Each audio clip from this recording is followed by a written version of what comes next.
हर रोज एक नई कहानी देखने के लिए चैनल को सब्सक्राइब करें और बेल आइकन दबाना ना भूलें। सुमन अपनी बेटी रमोना के चेहरे पर हल्दी बेसन का लेप लगा देती है और इन सब चीजों से परेशान होकर रमोना गुस्से में बोलती है।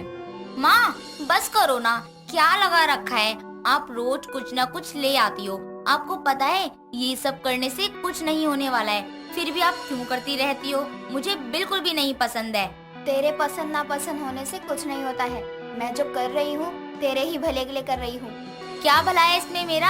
आप रोज की रोज मुझे ऐसे मूर्ति बनाकर बैठा देती हो। रहने दो ना माँ ये सब। ऐसे कैसे रहने दूँ? पहले ही इतने रिश्ते टूट चुके हैं तेरे काले होने की वजह से।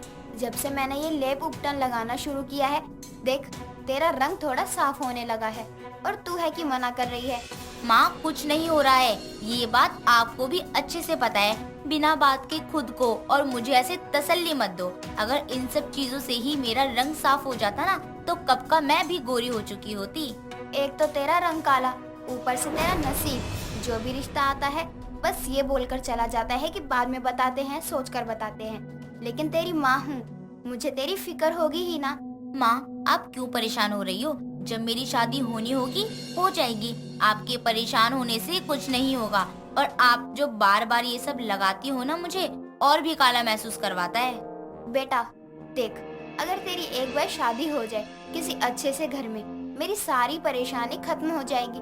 तू अपने घर में खुश रहेगी। मुझे और क्या ही चाहिए? जो मैं कर रही हूँ वो करने दे। ठीक है माँ, आपको जो करना है कर लो, मैं मना नहीं कर रही। लेकिन ये बात तो आपको भी पता है और मुझे भी कि ये सब लगाने से मैं गोरी नहीं होने वाली। बस ये सब आप अपने मन को शांत करने के लिए कर रही हो। हाँ ठीक है, फिर मेरी शांति के लिए थोड़ी देर चुप हो जा और मुझे ये लगाने दे। और हाँ, इसके बाद मैंने तेरे लिए नीम के पत्तों का लेप बनाया है, वो भी लगा लियो, ठीक है ना? ठीक है माँ, जैसा आपको ठीक लगे वैसे ही करूँगी मैं। अब खुश हो ना? रमोना अपनी माँ की बात सुन लेती है और वो जैसे भी बोलती है रमोना बिल्कुल वैसे ही करती है। सुमन को रमोना की शादी की बहुत ही टेंशन थी, क्योंकि अब तक ना जाने कितने रिश्ते केवल इसी वजह से टूट गए थे, क्योंकि रमोना बहुत ही काली थी। लेकिन रमोना को अपने काले होने से फर्क नहीं पड़ता था, वो अपने आप में ही बहुत खुश थी। सुमन अपनी बेटी के लिए कई जगह रिश्ते की बात चलाती है, लेकिन कहीं से कोई जवाब नहीं मिलता है। कुछ दिनों बाद सुमन के घर विक्की नाम का लड़का अपनी माँ वंदना के साथ आता है। वंदना वहाँ आने के बाद सुमन और उसकी बेटी से मिलती है और बोलती है, बहन जी, हमारी दूर की काकी है कांता। उन्होंने बताया था कि आप अपनी बेटी के लिए एक बहुत अच्छे लड़के का रिश्ता देख रही हो, तो मैं यहाँ अपने बेटे विक्की का रिश्ता लेकर आई हूँ। अरे हाँ, कांता जी को बताया था मैंने। मेरी बेटी आपके सामने ही है, आप देख लीजिए। आपको पसंद है तो हमें क्या ही परेशानी होगी, आप सामने से रिश्ता लेकर आई हो। माँ मुझे तो रमोना काफी पसंद है, और देखो समझदार भी कितनी है। क्यों माँ, सही बोल रहा हूँ ना? हाँ सही तो बोल रहा है, लेकिन इसका रंग थोड़ा दबा हुआ है ना, तो मैं सोच रही थी कि माँ रंग से क्या लेना देना, आप खुद ही देखो कितनी अच्छी लग रही है। मुझे तो बहुत पसंद है। बहन जी मुझे पता है मेरी बेटी थोड़ी काली है, लेकिन आप इसके रंग पर मत जाओ। बहुत ही संस्कारी और सुशील है, आपको कोई भी शिकायत का मौका नहीं देगी। सारा काम ही जानती है घर का। जी अब क्या कर सकते हैं, विक्की को पसंद ही है और संस्कारी तो देखने से ही पता चल रहा है। मुझे कोई ऐतराज नहीं है इस शादी से। डेट तय कर लेते हैं, फिर चट मंगनी पड़ गया। वंदना की बात सुनने के बाद सुमन शादी के लिए हाँ कर देती है और कुछ ही दिनों बाद दोनों की शादी भी करवा देती है। शादी के बाद रमोना घर को बहुत ही अच्छे से संभाल लेती है, लेकिन रमोना की सास को रमोना कुछ ज्यादा खास पसंद नहीं थी, इसीलिए वो आए दिन रमोना को ताने ही दिया करती थी। ऐसे ही कुछ दिनों बाद वंदना की पड़ोसन लता उसके घर आती है। दोनों बात कर रहे होते हैं, तभी वहाँ रमोना चाय लेकर आती है। रमोना को देखकर लता बोलती है, वंदना, तेरी बहू के तो नसीब ही खुल गए। मतलब देखो खुद कितनी काली है और पति कितना अच्छा मिला है। तेरी बहू पता नहीं कहाँ से इतनी अच्छी किस्मत लिखवा कर लाई है।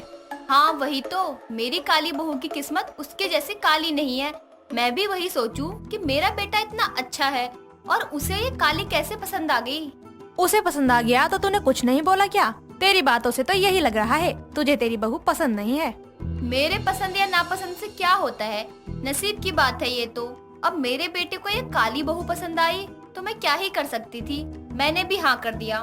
ठीक ही है वैसे, अब थोड़ा काली है और क्या। माँ जी, आप बार बार काली क्यों बोल रही हो? अगर आपको मेरे काले होने से इतनी ही परेशानी थी तो मना कर देते ना शादी के समय ही। अब ताने मारने से क्या हो जाएगा? बहू तू ना ज्यादा मत बोल, तू काली है लेकिन तेरा नसीब गोरा ही है, तभी तो तुझे इतना अच्छा ससुराल मिला है और उसमें भी तेरी इतनी जुबान चल रही है, थोड़ी शर्म कर। वंदना इसी तरह हमेशा रमोना को ताने ही मारती रहती थी। रमोना को भी अपने काले होने के ताने सुनने में बुरा लगने लगा था और वो बार बार अपनी सास को टोक भी देती थी, लेकिन वंदना को किसी बात से कोई फर्क नहीं पड़ता, तो वो हमेशा ही ताने दिया करती थी। कुछ दिनों बाद विक्की अपनी माँ और बीवी के लिए साड़ी लेकर आता है और लाने के बाद दोनों को दिखाते हुए बोलता है, माँ ये देखो मैं आप दोनों के लिए कितनी अच्छी साड़ी लाया हूँ। त्योहार आने वाला है ना, तो अभी से तैयारी करना शुरू कर देते हैं। और कुछ लेना होगा तो वो भी बता देना, मैं ले आऊँगा।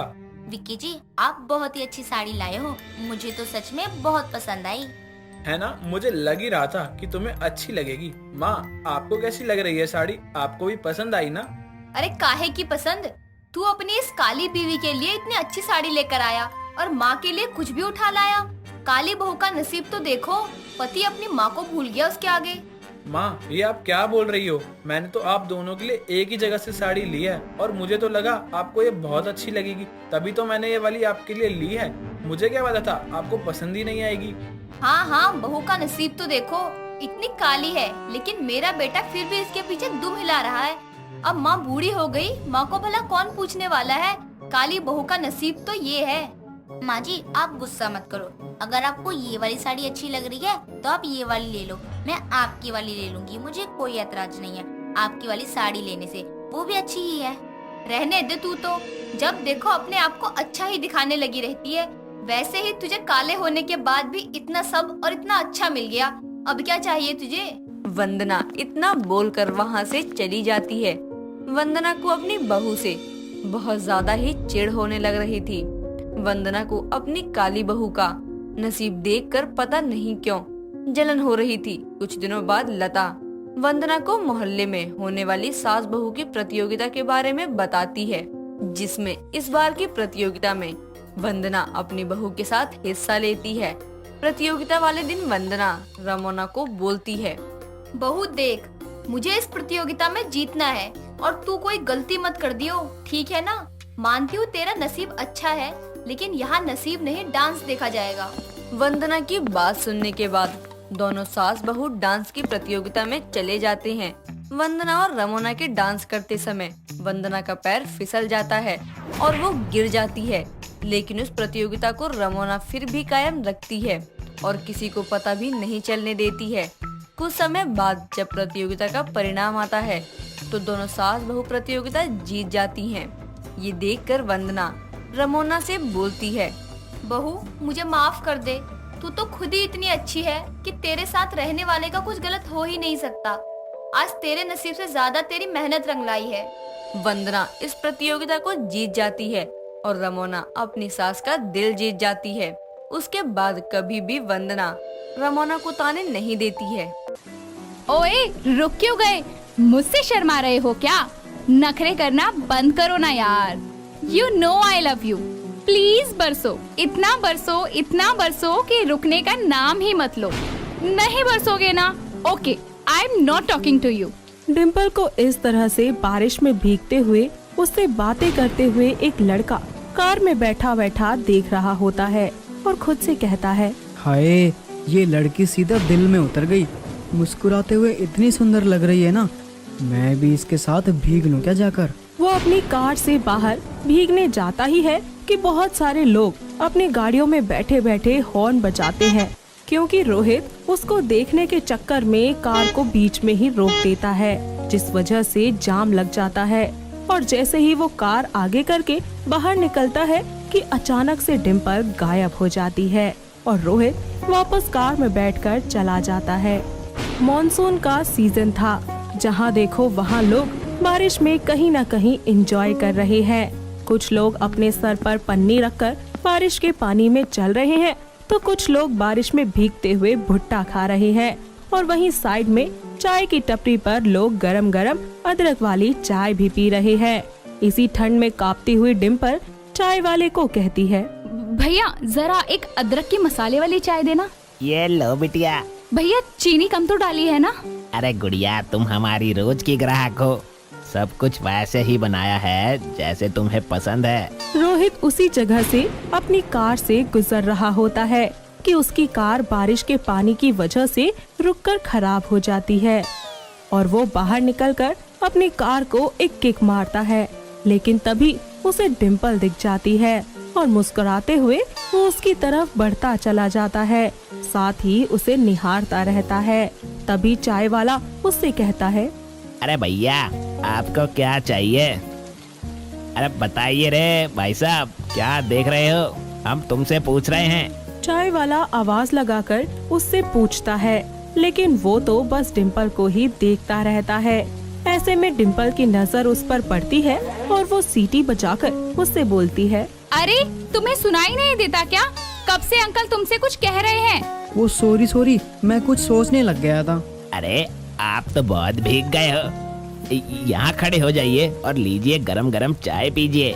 हाँ अंकल बहुत अच्छी चाय बनाते हैं, एक बार इनके हाथों की चाय पियो, रिफ्रेश हो जाओगे। आप इतना कह रही हैं तो जरूर पीऊंगा। अंकल, एक इलायची मारकर चाय दीजिए।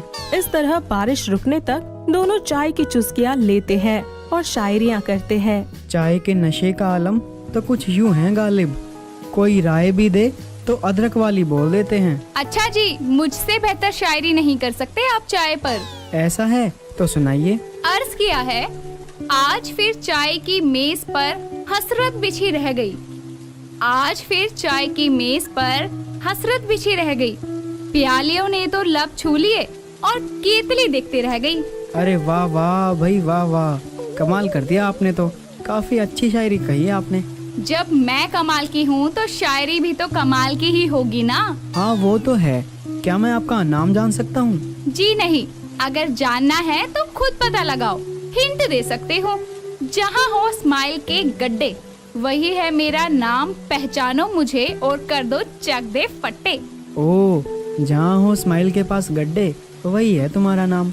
हाँ, मिल गया जवाब। तो बताओ। तुम्हारा नाम डिम्पल है, am I right? बिल्कुल सही समझे, इंटेलिजेंट हो। सो मैडम, आपका नाम गैस किया है मैंने, बदले में क्या मिलेगा मुझे? जो तुम बोलो, ऐसा मौका हर किसी को सिर्फ एक बार मिलता है।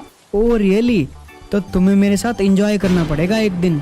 ओके, तो कल मिल जाना यहीं पर। ऐसे ही उन दोनों की बातें शुरू हो जाती है और अगले दिन दोनों एक दूसरे को चाय की टपरी पर ही दोबारा मिलते हैं। दोनों एक दूसरे को देखकर शर्मा रहे होते हैं और डिम्पल के कार में बैठने के बाद रोहित गुनगुनाते हुए कार ड्राइव करता है, साथ ही उससे पूछता है, एक बात बताओ, मैं तो तुम्हारे लिए स्ट्रेंजर हूँ ना, तो तुम क्यों बैठी हो मेरे साथ? क्योंकि मुझे पता है कि तुम ऐसे वैसे लड़के नहीं हो, इतना तो पहचानती हूँ मैं लोगों को। तो कैसा हूँ? अच्छे हो, अच्छी खासी बॉडी भी है। नहीं यार, इतना अच्छा भी नहीं हूँ। क्या फायदा, कोई लड़की किस भी नहीं करेगी। अरे तुम अच्छे हो, करेगी ना, जरूर करेगी। सच में करेगी? पागल हो तुम, नाम तो बताओ अपना। मेरा नाम रोहित है। चलो हम अपनी जगह पर पहुंच गए। इतना बोलकर दोनों कार से निकलते हैं और गार्डन एरिया की तरफ आ जाते हैं, जहां एक छोटा सा लेक भी होता है। दोनों वहीं बैठकर एक दूसरे से बातें करने लगते हैं। वैसे तुम्हें सबसे ज्यादा क्या पसंद है? बारिश। बारिश को एंजॉय करना मुझे बहुत पसंद है। ये तो मुझे ऑलरेडी पता है। इसके अलावा बुद्धू? तुम्हें कैसे पता? सीक्रेट है, बाद में बताऊंगा। नहीं, प्लीज अभी बताओ ना। तुम्हारे लिए एक गाना है। अच्छा सुनाओ। जब मैं बादल बन जाऊं, तुम भी बारिश बन जाना, जो कम पड़ जाए सांसें, तुम मेरा दिल बन जाना। रोहित। वो दोनों बातें कर ही रहे होते हैं कि तभी बारिश शुरू हो जाती है। ऐसे में एक आदमी गरम गरम भुट्टे साइड में बेच रहा होता है और डिम्पल भागकर उसके पास जाती है और 2 भुट्टे खरीद लेती है, जिसके बाद दोनों एक पेड़ के नीचे खड़े होकर बारिश में भुट्टा खाते हैं। लेकिन डिम्पल पेड़ के नीचे से हटकर बारिश में भीगकर भुट्टा खाने लगती है। तो रोहित उससे बोलता है, अरे यार भीगकर बीमार पड़ जाओगी, भीगो मत डिम्पल। अरे रोहित तुम भी इधर आओ ना, देखो कितना मजा आ रहा है। नहीं डिम्पल। अरे आओ ना, इस मौसम को हम साथ में एंजॉय करेंगे। Dimple you are such a mad girl. इस तरह दोनों बारिश में नाचने लगते हैं, एक साथ बहुत एंजॉय करते हैं, कीचड़ में भी खेलते हैं। तभी फिसलकर डिम्पल गिर जाती है और रोहित उसे अपना हाथ देकर उठाने की कोशिश करता ही है कि डिम्पल उसे जानबूझकर अपने साथ कीचड़ में गिरा लेती है। रोहित डिम्पल के ऊपर गिर जाता है, जहां दोनों एक दूसरे के साथ हंसने लगते हैं। तभी रोहित कहता है, तुमने जानबूझकर गिराया ना मुझे। तो क्या हुआ रोहित, लाइफ में कभी कभी तो फन करना चाहिए ना। देखो लग गई ना सर्दी, अब चलो कहीं और चलते हैं। नहीं नहीं, मजे आ रहे हैं। और मॉल ले जाकर एक नई ड्रेस दिलाता है और डिम्पल की ड्रेस चेंज करने के बाद दोनों एक रेस्टोरेंट में जाकर डिनर करते हैं, जहां दोनों एक दूसरे से नंबर एक्सचेंज करते हैं और रोहित उसे आधे रास्ते तक ड्रॉप कर देता है और फिर बोलता है, डिम्पल हम फिर कब मिलेंगे? जब ये बारिश दोबारा रिमझिम करेगी तब। फिर तो इस बारिश को दोबारा रिमझिम करनी ही पड़ेगी। अच्छा बाय। ऐसे ही जा रही हो क्या? ओ नो, हवा के झोंके की तरह आई और चली गई। लेकिन नेक्स्ट टाइम जब भी मिलोगे ना डिम्पल, तुम्हें अपना बना लूंगा। दिन बीतते जाते हैं, दोनों फिर से एक दूसरे से बार बार मिलते हैं और उस टाइम भी बारिश होती है। दोनों बारिश में भीगने लगते हैं और उनका एक साथ बिताया हुआ वो पल उन्हें और भी ज्यादा करीब ले आता है, जिससे दोनों को एक दूसरे से प्यार हो जाता है। ऐसे ही एक दिन रोहित उसे सीसीडी ले जाता है और खुद कॉफी ऑर्डर करने के लिए चला जाता है। ऐसे में डिम्पल खुद से बोलती है, आज तू बोल दे Dimple that you love him। ये बारिश ही तो है जो हमें बार बार मिलाती है और इस बारिश से भी मुझे बहुत प्यार है। पीछे खड़ा हुआ रोहित डिम्पल के दिल की बात जान लेता है और वहीं उसे प्रपोज करने का प्लान बनाता है। डिम्पल को आंखें बंद करने के लिए बोलकर वो उसके आगे एक केक लाता है, जिस पर आई लव यू डिम्पल लिखा होता है। साथ ही दो लड़के साइड में गिटार बजाने लगते हैं और डिम्पल का हाथ पकड़कर रोहित अपने घुटनों पर बैठकर उससे बोलता है, आई love you Dimple, I love you so much. पहली नजर का प्यार हो गया था मुझे।